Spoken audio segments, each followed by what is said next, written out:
Assalamualaikum warahmatullahi wabarakatuh. Bismillahirrahmanirrahim. Alhamdulillahirabbil alamin. Asyhadu an la ilaha illallah wa asyhadu anna Muhammad Rasulullah. Allahumma shalli ala sayyidina Muhammad wa ala ali sayyidina Muhammad. Jamaah rahimakumullah, kita memposisi hamba yang pandai bersyukur, kangelan jiwa raga dalam menjalankan ibadah, menjalankan dawuh perintah Allah yang terjemah dalam dawuh guru. Saabot-abot ini kalau dawuh guru abotnya orang ngelakoni kan dia. Memposisi menjadi hamba yang fakir, dengan syukur menjadikan kita sadar sebagai hamba. Kedua, salawat salam pada junjungan kita Rasulullah Sallallahu Alaihi Wasallam. Semoga kita selalu dalam syafaatnya Rasulullah Sallallahu Alaihi Wasallam. Kemudian ketiga, bahwa ini juga berkaitan dengan ada pertanyaan dari ada diskusi beberapa tokoh ya, berkaitan dengan kok kalau melihat ayat-ayat terjadinya ambigu dan terjadinya situasi yang menjadi semakin tidak pasti. Ambigu ini karena tidak ada yang hak atau wenang. Sebenarnya yang hak yang wenang itu ada atau enggak begitu. Dari beberapa ulasan itu terungkap ada beberapa pendapat, tapi tidak begitu berani mengeflorkan begitu ya. Kemudian makanya di sini kita ambil satu tema, intinya syariat dalam kehidupan, dan siapa yang berhak menentukan syariat sebagai al-wasilata. Al-wasilah itu hanya dimaknai jalan kembali atau tatanan jalan kembali. Tapi jalan kembali ini sebenarnya di balik kalimat al-wasilata itu kan ada yang tersimpan sebagai domirnya, sebagai fa'il, sebagai pelakunya. Itu sebenarnya ada atau enggak? Kalau di kita sebenarnya sudah jelas gitu ya. Kemudian kalau kita memperhatikan bahwa pada saat sering saya sampaikan, tapi ini kan saya mengambil inti-intinya begitu ya, bahwa di dalam surat Al-Surat 13 ini menunjukkan bahwa semua nabi rasul, semua utusan itu mereka satu dengan yang lain itu adalah sama persis, tidak terbedakan di dalam inti pelaku penegak kehidupan dalam adanya unsur tatanan syariat.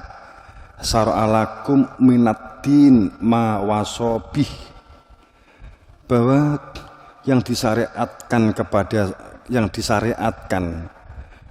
kumnya itu, kenapa menggunakan kum yang disyariatkan kepada kamu di masing-masing umat oleh masing-masing rasul di setiap kurun waktu zamannya masing-masing, itu menekankan, mewasiatkan adanya satu perilaku tidak terpecah belah, tidak berpecah belah. Saya matur bahwa sering bahwa kita menyampaikan bahwa itulah yang diwahyukan oleh semua nabi rasul dalam pengertian tatanan lahir atau tatanan jasad. Tidak membedakan suku, bangsa, ras, warna kulit, bahasa. Semuanya di dalam tatanan lahir syariat. Intinya syariat itu adalah tidak berpecah belah.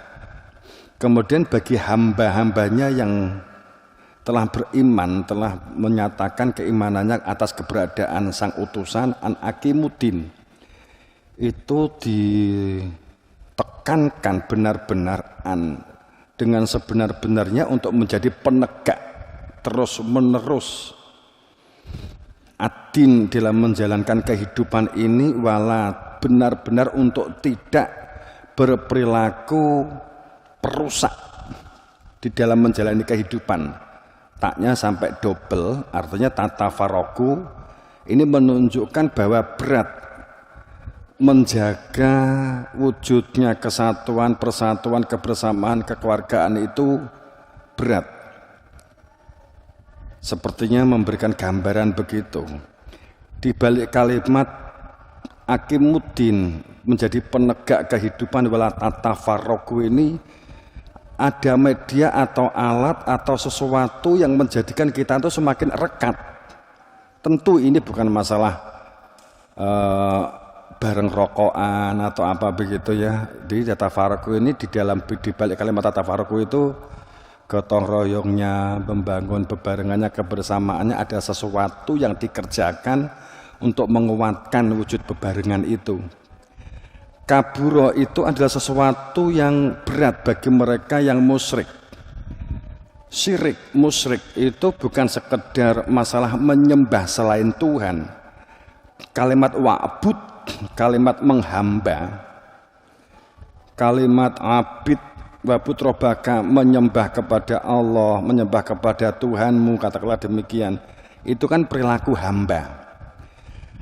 Perilaku hamba itu pengertiannya di semua aktivitas, bukan sekedar ritualitas.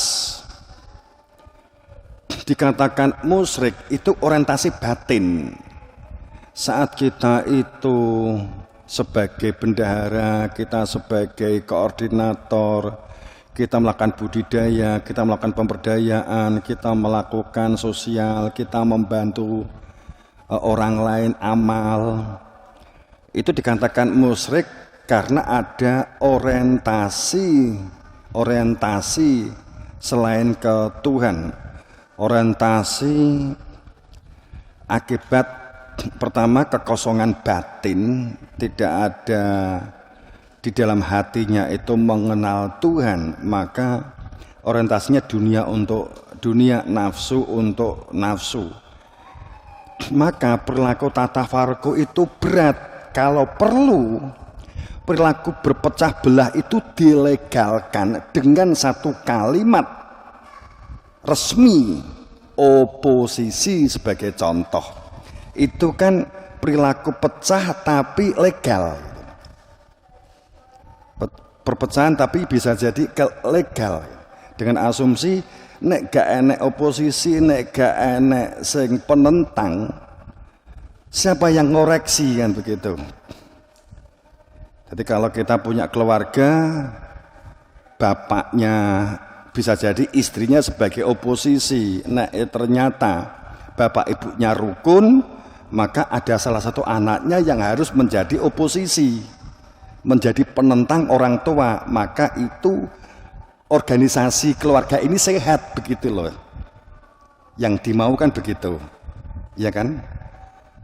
Nek duwe anakmu, pemene anakmu kelima, sing papat gawinin oposisi, maka keluargamu sehat gitu. Jadi pemene jotosan itu sehat banget. Itu maunya kan begitu gitu ya. Jadi itu yang dimaui dalam satu sistem pemerintahan kan begitu. Apalagi tonggo kiri kanan itu sering membuli, ya, itu kalau membuli ya harus dihargai kan gitu kan, itu berarti kan komunitas kita sehat gitu. Itu pikirannya wong gendeng. Jadi pada saat penegak kehidupan, perilaku itu tidak berpecah belah, itu intinya. Jadi orientasi lahir untuk lahir, karena kita tidak mengetahui orientasi batin, kehidupan batin. Orientasinya hanya jasad, maka pasti berpecah belah, perpecahan gitu. Maka seruan inti pada saat dikatakan di sini sangat jelas bahwa bagi musyrik, siapa sih musyrik? Jawabannya di lanjutannya, ma tad'uhum ilaih. Jawabannya itu berat bagi mereka untuk menerima seruan ilaihi, bahwa untuk melampaui tujuan material, dilampaui. Kita itu berdunia tapi tujuannya tidak di dunia, dilampaui untuk batin, untuk akhirat, untuk mengenal Tuhan, untuk kembali kepada Tuhan. Maka kita pasti selalu membantah, kan itu nggak mungkin bagi si musyrik, kan gitu lah. Bagaimana untuk cara mungkin? Di sini ada jawaban seharusnya. Allah ya'tabiya ilaihi ma yasha. Allah itu akan mengangkat, memilih seseorang untuk ilaihi, kembali, siapa yang dikehendaki, jika orang ini menghendaki bertemu dengan Tuhan. Jika menghendaki bertemu selamat kembali kepada Tuhan, walaupun tampak di dunia tapi ilahi, hatinya di akhirat. Itu supaya begitu, bagaimana? Wayahdi, adanya hidayah dari yang hak wenang, kan begitu. Rasul semuanya syariatnya tidak berpecah belah, mengabarkan ini, kita menekankan ini, kemudian mengabarkan bahwa ada huda yang berupa terang cahaya, supaya ilahi walaupun tampak di dunia tapi hatinya sudah di akhirat saat mengenal Tuhannya, mayunib, sehingga perilakunya adalah perilaku orang-orang yang kembali. Ini sebenarnya sudah jawaban ini. Jadi kemudian maka semua wahyu para utusan di setiap zaman itu inna auhayna ilaika kama auhayna ila nuhi bla bla bla bla bla, begitu seterusnya, begitu ya, bahwa sungguh yang diwahyukan, wahyu itu inisiasi bisian, menunjukkan keberadaan dia supaya hati ini hidup, supaya batin ini ada kehidupan batin itu saat mengenali Tuhannya. Tabduru ya dulu alal batin, gerak-gerik yang lahir dalam kehidupan berdunia dapat ditata atau tidak, itu adalah tergantung dari kehidupan batinnya.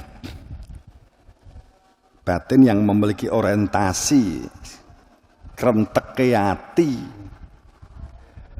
Nek kopi, krenteke kopi, uteke perbuatane nggih golek kopi, maka harus kenal kopi. Krenteke ati mergo kenal karo pangeran Zat Al-Ghaib yang Allah asmanya, maka gerak-gerik dan pikirannya bergerak bahwa semua berdunia untuk berproses kembali kepada Tuhan. Dan semua itu kabeh, semua kabeh all utusan itu pasti penginisiasi perihal keberadaan dia, supaya Allah kul dapat dinyatakan, dia yang punya nama Allah Ahad, keberadaannya yang wujud dapat dinyatakan. Kul, katakanlah dia yang punya nama Allah itu Ahad, wujud, sehingga as-somad dijadikan tempat bergantung, tempat memohon, tempat kembali. Dan keberadaannya sebagai al-wasilata, sang pemegang yang hak sah dan wenang dalam tatanan syariat, tatanan lahir, ya, tatanan lahir kehidupan masing-masing. Saya nggak ngomong pemerintahan dan politik gitu ya. Dan tatanan batin, hakikat kehidupan.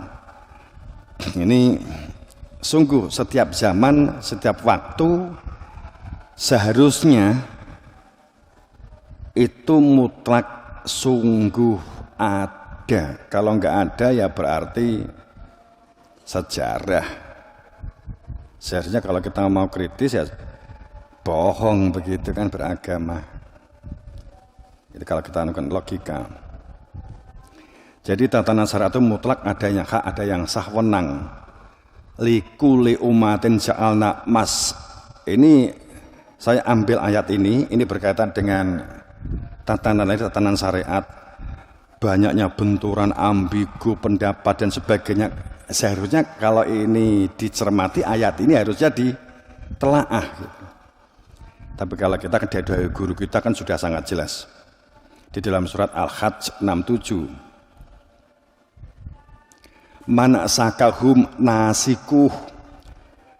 Setiap dari masing-masing umat di setiap kehidupan, dari setiap insan, masing-masing manusia, di setiap zamannya, pasti adanya tatanan lahir atau tatanan syariat yang tertentu pasti ada. Tertentu di sini bisa jadi zaman dulu dan sekarang bisa jadi beda tatanan lahirnya.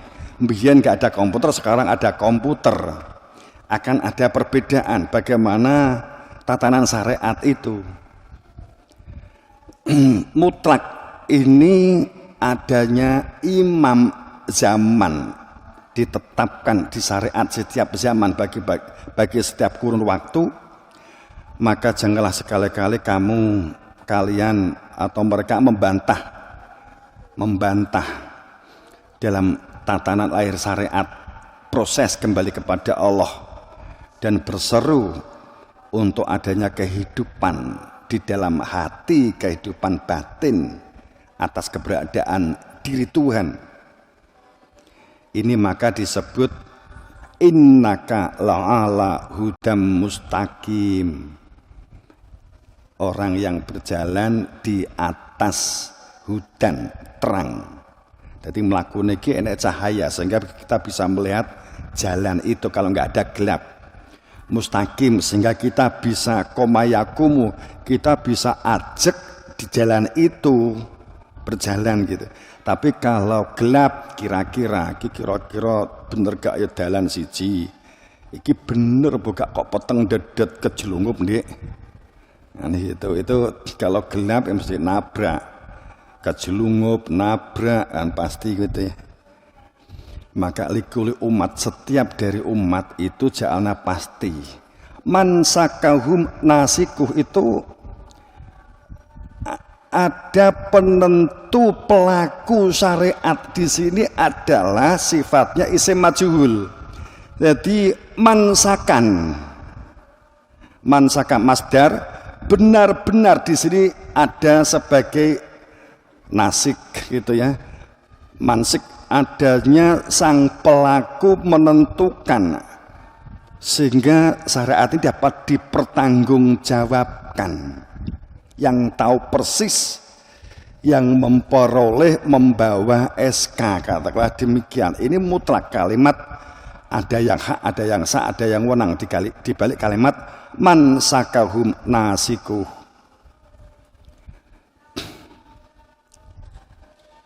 Ini adalah keniscayaan gitu ya. Ini penekanannya begini, saya kuningkan man sakahum nasikuh. Pelaku yang menjadikan syariat yang kita jalani itu terjamin sebagai syariat kebenaran al-haq min rabbik. Kebenaran al-haq, kebenaran proses kembali kepada Tuhan, bukan hasil kira-kira, prasangka, tafsir-tafsir, katanya orang dulu, katanya masa lalu.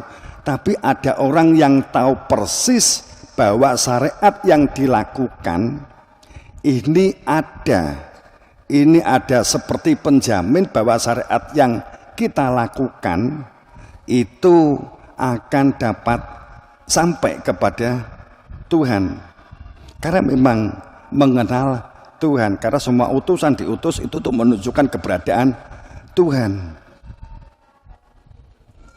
Setelah Tuhan dikenali, tata syariatnya begini loh, kan begitu. Yang itu kan jelas. Contoh seperti puasa Ramadan yang intinya memang mengendalikan diri, sabar, yang di kajian sebelumnya sudah, kita nggak ngulas itu lagi. Ini contohnya bahwa kalimat kutiba alaikum, setiap dari diri orang yang telah beriman, baik beriman karena sudah memiliki ilmu, beriman percaya pasti adanya utusan di antara kita sendiri, kemudian atau ada yang berhak, wenang dan sah, mewajibkan dirinya sendiri untuk melakukan puasa karena ada keinginan, kebutuhan kuat sebagai fakir untuk nyuwun ilmu, memperoleh Lailatul Qadar, untuk memperoleh anzalnahu, untuk memperoleh saya berikan, saya turunkan, saya tunjukkan dia itu adalah ilmu yang menjadikan hati nurani berfungsi mengenali keberadaan Tuhan. Puasa itu semua Nabi Rasul dulu berfungsi untuk menunjukkan keberadaan dia. Kenapa puasa?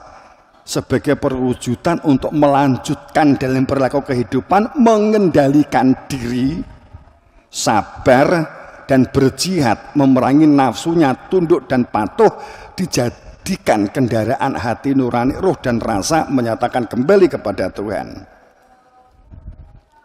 Mengendalikan diri dari perilaku-perilaku yang dikendalikan oleh nafsu, junatun, sabar terhadap ujian, cobaan, belum saatnya panen dan seterusnya begitu.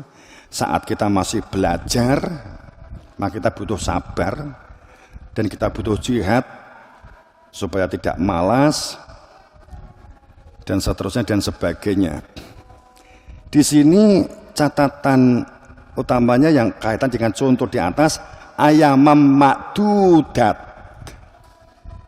yaitu dalam beberapa hari yang telah ditentukan oleh yang berhak sah dan wenang menentukan. Makanya tidak ada kalimat salasin atau 30 hari, salasin ayaman, nggak ada gitu.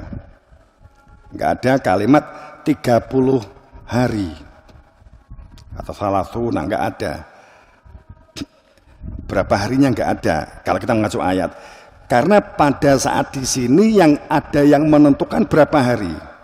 Saat itu Nabi Muhammad katakanlah disepakati oleh orang-orang kita zaman ini bahwa Nabi Muhammad itu menentukan puasanya 30 hari. Kan itu detailnya. Di dalam Al-Quran tidak disebut berapa hari. Hanya ayam ma'dudat. Kalau orang sing golek celah-celah, ayam ma'dudat kan sing penting jamak, berarti ping telu kan wis cukup kan gitu. Ini kan kadang kan akhirnya direka-reka begitu ya. Entah 30 hari atau 60 hari atau 45 hari atau 100 hari kan gitu kan. Gitu. Terus kalau kita sebagai nafsu, oh berarti 3 hari aja. Pripun mereka tuh Kanjeng Nabi, kalau pas badhe nyuwun ilmu poso Ramadan 3 dinten, oh gak, kowe swidak dina ya lakonono kan begitu. Karena ayam ma'dudat ini adalah ada isim majhul, ada yang menentukan. Ada yang menentukan. Yang menentukan di sini bukan masalah hilal. Awal bulan kemudian itu bukan itu. Yang menentukan kemudian kita sepakat ayun delok wis purung, bukan itu. Yang menentukan ini berkaitan dengan nyuwun ilmu untuk memperoleh huwa, dibukanya anzalnahu dia. Karena ilmu itu setiap orang dapat melewati, menjalani, memperoleh. Kalau Lailatul Qadar selama ini yang memperoleh tertentu, itu berarti bukan ilmu, biasanya klenik. Kalau yang dapat memperoleh itu hanya tertentu, bersifat subjek, itu klenik biasanya. Sing siji entuk, sing siji ndak. Itu kan biasanya. Kalau ilmu setiap yang berkehendak nyuwun ilmu itu akan dapat memperolehnya. Ya otomatis mencari yang berhak menunjukkan tentang gua. Setelah ketemu, umpamanya mencari Kanjeng Nabi zaman biyen. Kanjeng Nabi, saya ingin ilmu tauhid supaya dapat bertauhid, ilmu yang menunjukkan pintunya mati sehingga sewaktu-waktu meninggal dapat pulang menyatakan kembali.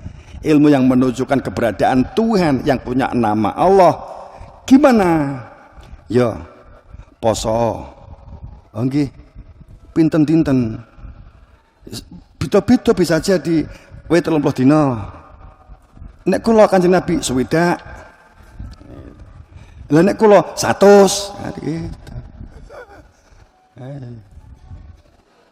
Sunan Kalijaga 2 tahun. Sunan Geseng piro? Geseng itu kalau nggak salah 6 tahun, 8 tahun. Nek dicakne saiki sera enek wong jane wis orang ngilmuan kan gitu.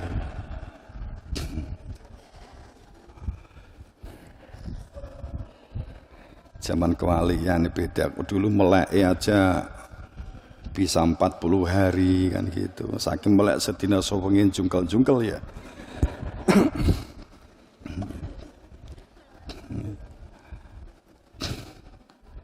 Ang melek sedina sewengi wae. Engko baiat 3 gelombang sing duha urung dilakoni wis goleki. Meleke pripun wedi engko nek meleke asar teko asar mulka duha lha engko sedina setengah itu sedina setengah iki dadi wis do takok kok meleke pripun